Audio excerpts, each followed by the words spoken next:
Hi friends, this is your pal Scott Garibay, and today we're going to talk about Gamemasters 5 myths.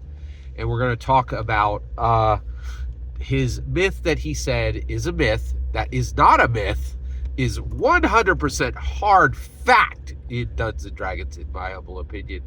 And Game Master got every single one wrong, and this one is Dungeon Masters must memorize everything. So he said this is a myth, and then he went into detail on why you do not need to memorize everything. He is wrong, 100% wrong, 100% wrong. A dungeon master must absolutely memorize everything. All right, let's get into this.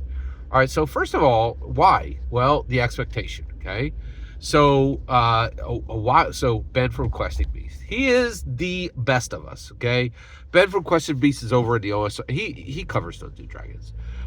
He's a Dungeons and Dragons commentator, in my humble opinion. He might actually. He said he doesn't even really consider himself an OSR guy.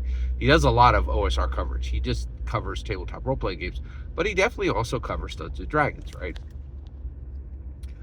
And Ben from Questing Beast said this, and he said this like a year and a half ago.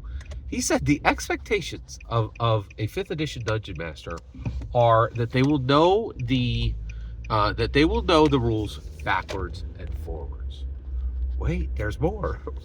That they are an incredible storyteller and that they function as a life coach.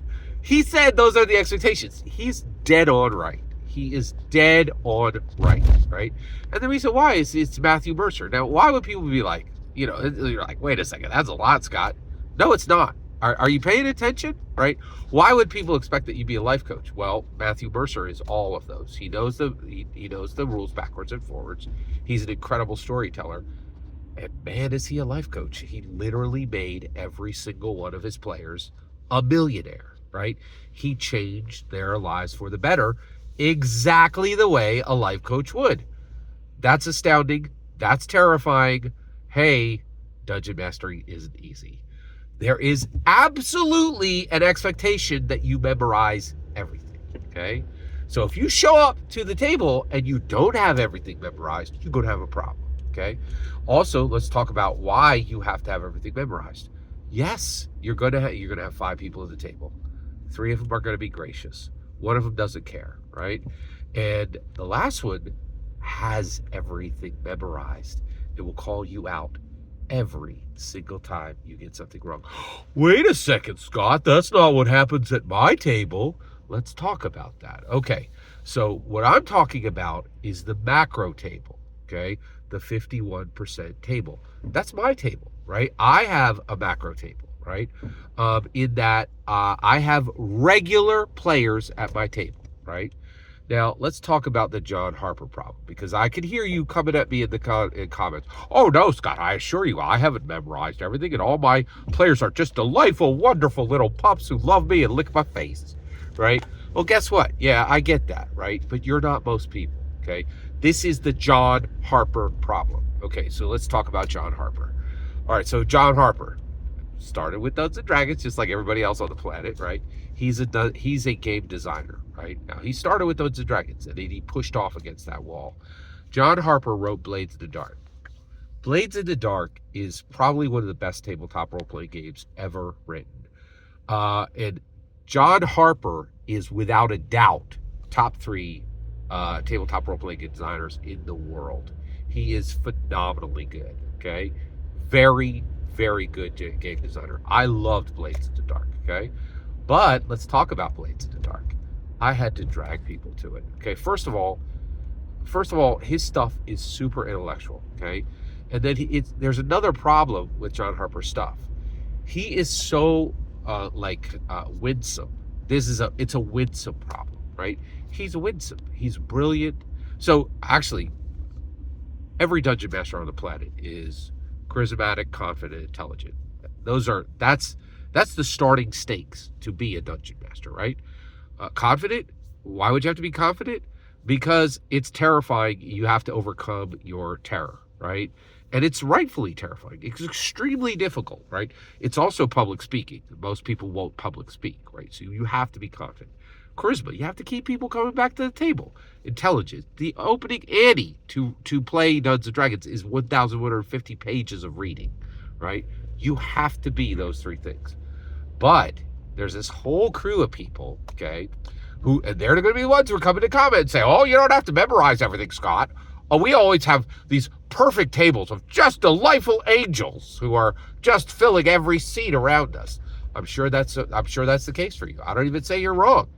But on top of being charismatic, I'm charismatic, confident, intelligent, right? That's not me saying that. That's a fact, right, in my humble opinion. That's a hard fact. I've been a leader half my life.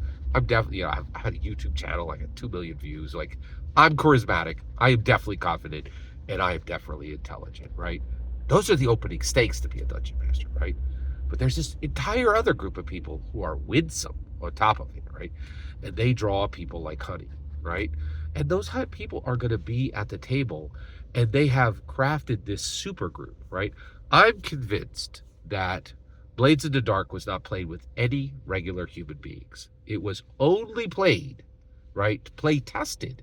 It was only play tested with other super winsome, bourbon drinking, artisanal pencil sharpening, Brooklyn intellectuals, right? Like, and that game, which is brilliant and which I love, right, was created from this group of people who naturally coalesced around John Harper, right?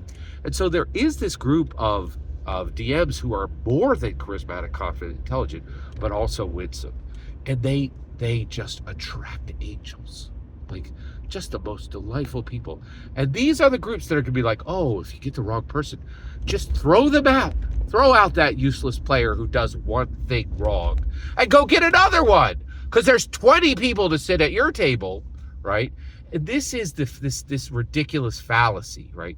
That if you're running Dungeons and Dragons and you're filling 5 physical seats around a table, right, from the people who live in your area, that you could choose from 20, 50, 100 people, right?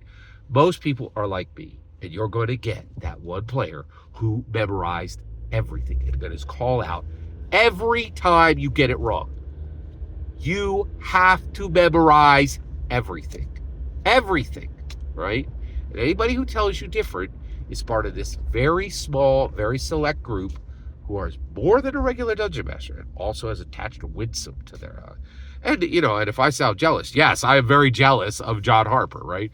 He is an amazing person who has an amazing life and has more intelligence, more passionate, emotions, and probably I might be beating him on the spiritual path, but he's beating me on 2 out of 3, right? He's just a better person than me, right? And my point is, it's totally okay to be a better person. Where you get problems is where you get outrageous, ridiculous advice. I read Felicia Day's book, right? And she's like, oh, everyone, I wish I hadn't worked as hard as I did in high school and college. I got straight A's, and now I realize I didn't need to do that.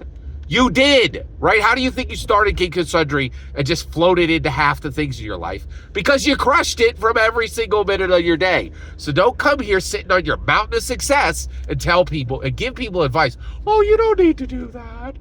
You're an incredibly winsome person. Yes, you needed to do all that to arrive where you're at.